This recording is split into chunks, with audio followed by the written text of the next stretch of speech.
Sumainyo ang Panginoon. At sumainyo rin. Ang mabuting balita ng Panginoon ayon kay San Juan. Papuri sa iyo, Panginoon.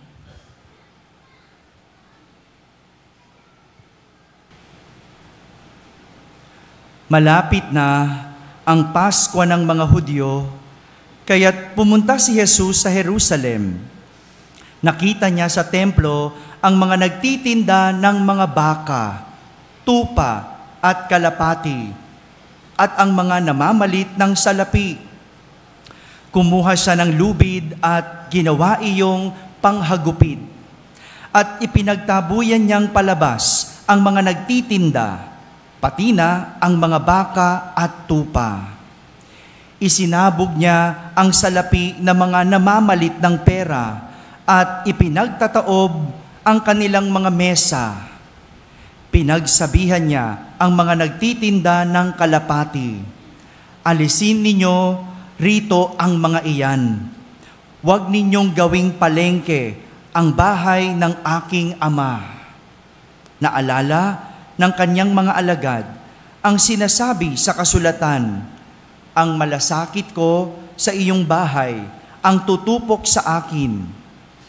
Dahil dito, ay tinanong siya ng mga pinuno ng Hudyo, "Anong himala ang maipapakita mo upang patunayang may karapatan kang gawin ito?"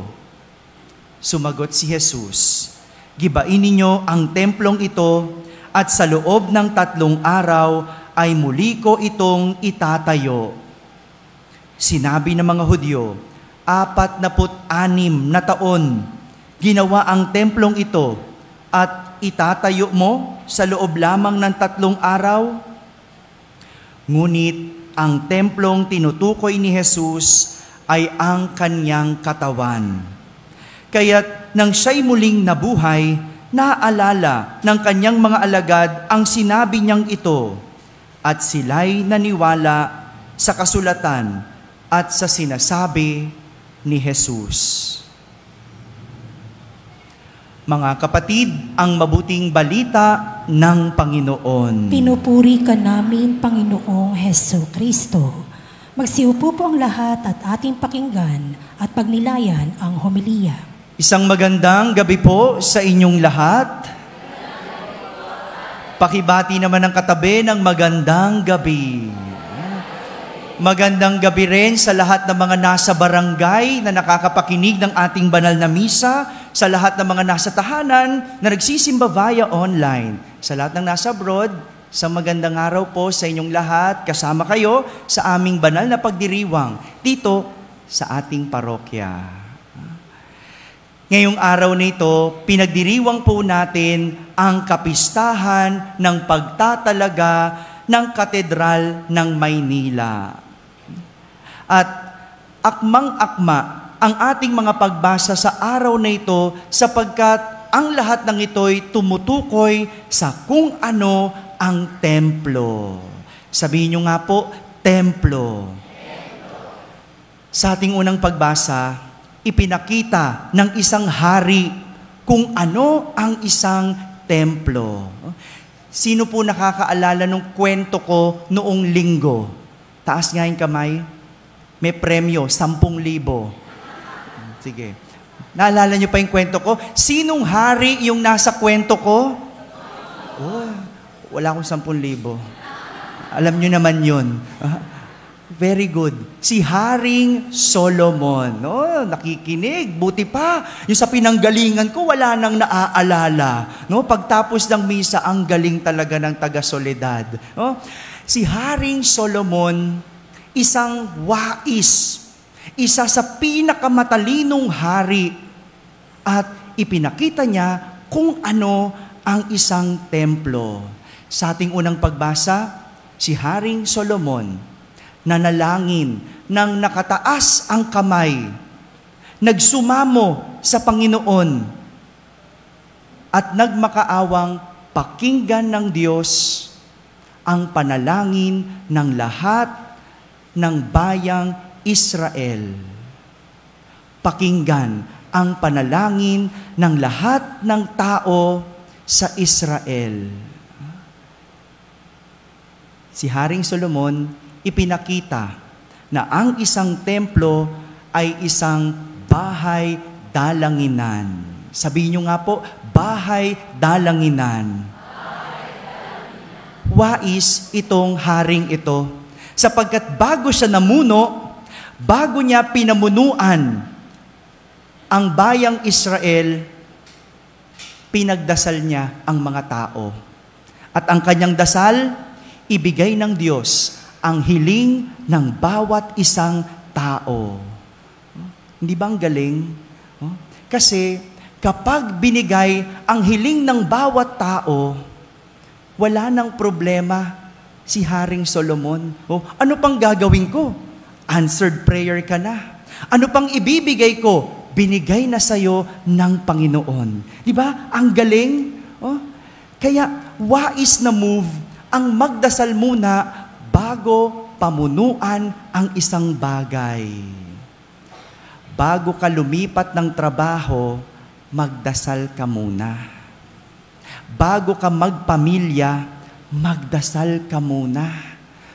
Bago ka magtayo ng negosyo, magdasal ka muna. Bago ka tumakbo na politiko, magdasal ka muna. Bago mo pamunuan ang iyong buhay, magdasal ka muna. Dahil sa iyong pagdadasal, ibibigay ng Diyos anuman ang hinihingi mo. Sa ating unang pagbasa, pinakita ni Haring Solomon na ang templo ay bahay dalanginan. Alam niyo po, nagtanong-tanong ako sa ating mga lingkod kung ano ang kasaysayan ng ating simbahan. Kung titignan natin, ang cute-cute ng ating simbahan, ano po? 5 hakbang lang nasa altar na, no? Kalahating hakbang nasa ambo na, no? Konting ikot, no? Ang cute-cute ng parokya. Tinanong ko, ano bang kasaysayan? 15 taon na ang nakalipas nang ito ay gawing parokya. Tayo ay maging parokya. Ngunit bago tayo naging parokya, sabi ni Badad Masalimot ang nangyari. Hindi tayo magawa-gawang parokya. Hindi mabigay ang kahilingan ng mga tao na maging parokya sapagkat napakaliit ng ating simbahan. No? Ang cute-cute. No? Hindi pa ganito ito. Sabi nga, di ba? Ano ba yung gilid dito? Pawid-pawid lang. Yung altar, hindi pa ganito. Salamat tayo kay Father Jerry Adviento. Di ba? Hindi ganito. Kayo nakakita nun. At kung titignan mo, paano magiging parokya? Paano magiging simbahan ang ganito kaliit?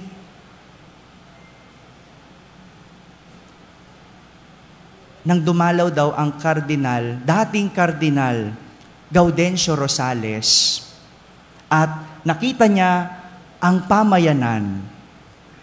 Nilakad siya dito sa Eskinita, dito sa Sibilia, no? Siguro si Cardinal din, no? Gaya ko, no? Na-amaze sa ganda ng paligid, no? Nung mga unang linggo ko, na-amaze talaga ako. Ang galing, no? Lahat doon na ginagawa. Kung saan kumain, doon na rin maliligo. Kung saan naligo, doon na rin matutulog. Lahat doon ginagawa. May tawag nga si Father Douglas yung banda doon. Ano tawag Father Douglas doon? Yung wet city. Pinalitan ko na ngayon. Ako na Sabi ko, wet village. Alam mo naman ako, di ba? Pero, no, bakit laging basa? Kasi lahat doon na ginagawa.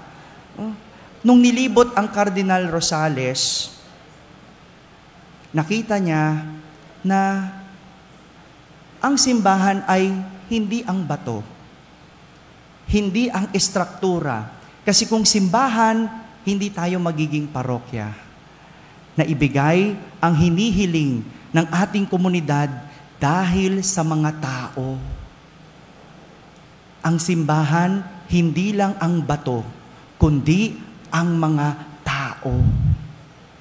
At ito yung meron tayo. At ito yung pinagmamalaki ko bilang inyong bagong kura paroko. Maliit ang ating simbahan, pero maraming tao. Mayaman sa lingkod. Kaway nga yung mga nasa balcony dyan, yung nasa labas, umaambon na, silong-silong lang. Yung mga nasa orchestra, kaway-kaway. Tinan mo, siksikan tayo, no? May balcony tayo, may orchestra, 'di ba?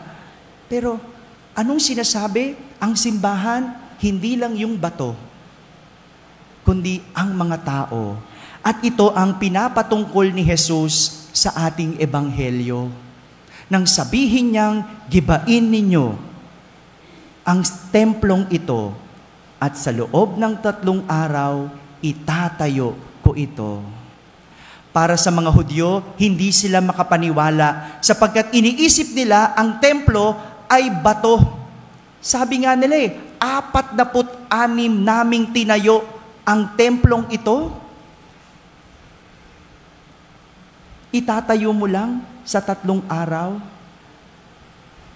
Pero ang tinutukoy ni Jesus na templo ay hindi bato, kundi ang kanyang katawan. Katawan ng tao bilang templo ng buhay. Bahay ng buhay. Ito yung tinutukoy ni Jesus.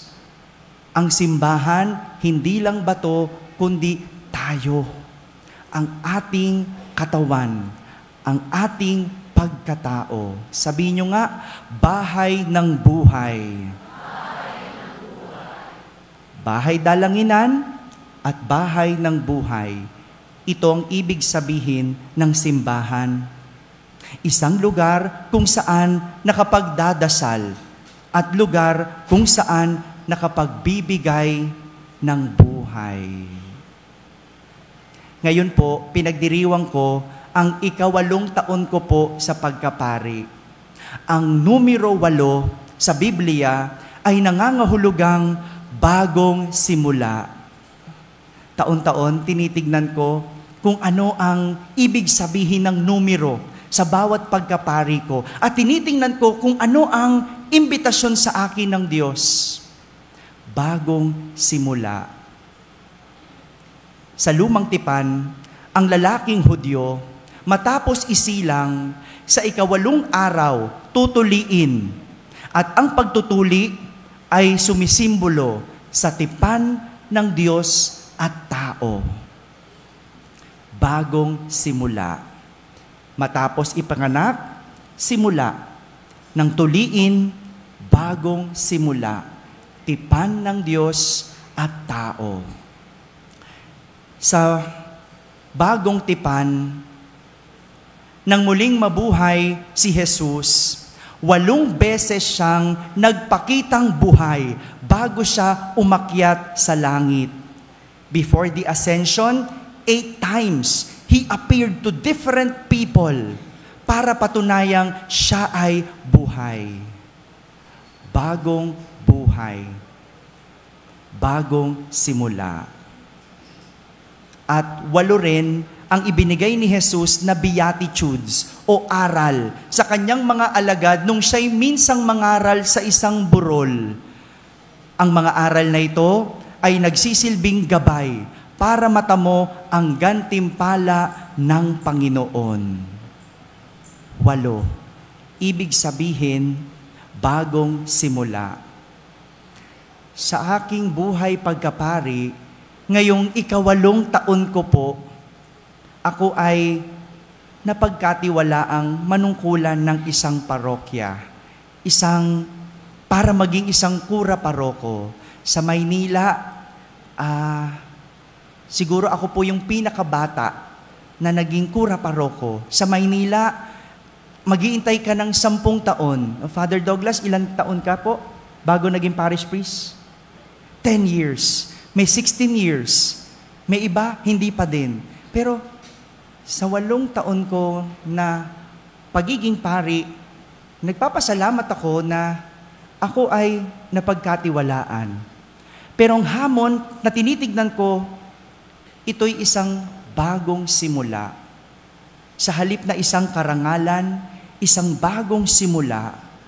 bagong simula na maging mas responsableng pari, simula na maging ama ng parokya, simula ng bagong paglilingkod. Lagi kong sinasabi po sa inyo na lahat ng pinanggalingan ko mayayamang parokya. At dahil ako ay mas mayamang parokya na, no, bagong simula sa akin. No? Extra challenge. No? Pero, ganun Ganun talaga ang Diyos. Nagbibigay sa atin ng bagong simula. Ang mahalaga, gayahin si Haring Solomon. Magdasal bago ang simula. Magdasal bago ang simula. Itong hamon sa akin, ang mas palawakin pa ang ating simbahan at papasukin ang mga tao sa ating simbahan. Ilapit ang Diyos, ilapit ang tao sa Diyos, at ilapit ang Diyos sa tao. Sa aking 8 taon ng buhay pagkapari, ako po ay humihingi ng tulong sa inyo. Una, tulungan niyo po ko sapagkat ako'y nagsisimula. Pagpasensyahan niyo po ko kung ako'y may pagkakamali sapagkat ako'y nagsisimula. At higit sa lahat, kailangan ko ang inyong suporta sapagkat ako ay nagsisimula. Sama-sama po tayo na manalangin at humihiling ako ng inyong panalangin sa aking bagong simula. Amen. Sa ngalan po ng bumubuo ng konseho, pastoral at mga miyembro ng iba't ibang ministries and organizations ng ating simbahan, ang aming pong taus-pusong pasasalamat sa ating 3 kura paroko at kasalukuyang kura paroko ng San Jose Parish Gagalangin na si Reverendo Padre Douglas D. Badong sa pakikiisa sa mahalagang pagdiriwang na ito. Maraming salamat po.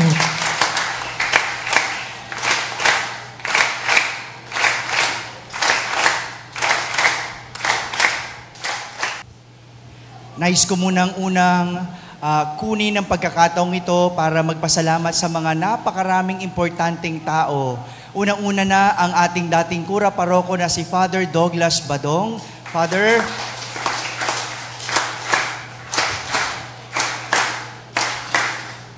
alam ko pong alam niyong lahat na malaking instrumento si Father Douglas sa ating parokya.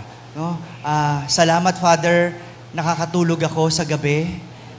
Kahit papaano, meron tayong naipon dahil kay Father Douglas yon. No? Alam niyo pong lahat yon at malaki ang naitulong ng ating, malaki na itulong ni Father Douglas sa ating parokya. Kaya nagpapasalamat ako bilang kaibigan. Father Douglas, salamat. At ako ang humalili sa iyo. Makakaasa kang iingatan ko ang lahat ng iniwan mo. Ganon din, papasalamat ako sa lahat ng bumubuo ng ating Parish Pastoral Council. Maraming salamat po. 1 buwan pa lang ako at ilang araw? At 7 araw, 5 linggo. Oh, parang 1 taon na ako dito.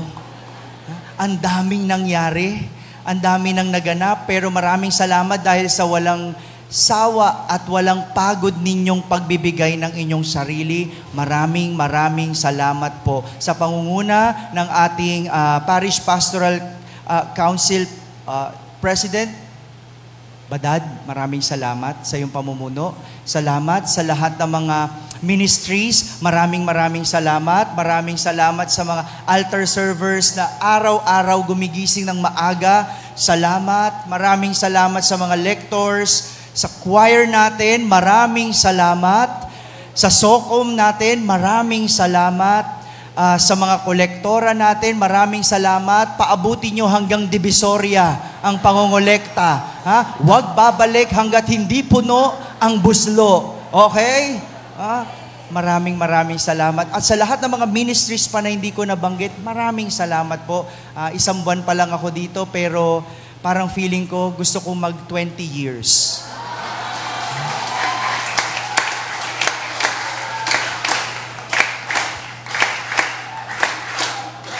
Pero gusto nyo kaya yun? Ha? Baka after 1 year, Father, ayaw na namin. Pero maraming salamat po sa inyong lahat. Pagkatapos ng misa, maririnig ng barangay. No? Baka madaming pumunta. Hindi po, sa lahat po ng mga nagsimba, meron po tayong salo-salo po dito. Sa mga nasa barangay na medyo nagugutom, welcome po. Pasok po kayo, meron tayong konting pagsasaluhan po para sa lahat. Muli, maraming salamat po sa inyong lahat. Nandito nga pala yung mga dati kong kaparokya, ang parokya ng Nuestra Señora de Guia.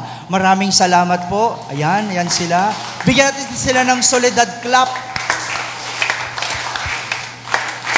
Ayan. Siyempre, andito rin ang aking pamilya, ang aking mama, ang aking kapatid, ang aking mga tita, pinsan. Maraming salamat po sa inyong pagpunta. Maraming salamat sa aking mga kaibigan. Yung mga dating mga taga Santa Mesa, Catholic Travel, hello. Mga taga Santa Maria Goretti, hello. Salamat po. Ang taga Quiapo. Asan mo yung mga taga Quiapo? Asan? Ayun, salamat sa mga taga Quiapo. Talaga naman, no? Marami. Ayun, nandun din sa balcony. Maraming salamat. Salamat po. At kung may nakalimutan man ako, patawad. Maraming salamat po sa inyong lahat. Magsitayo na po tayong lahat.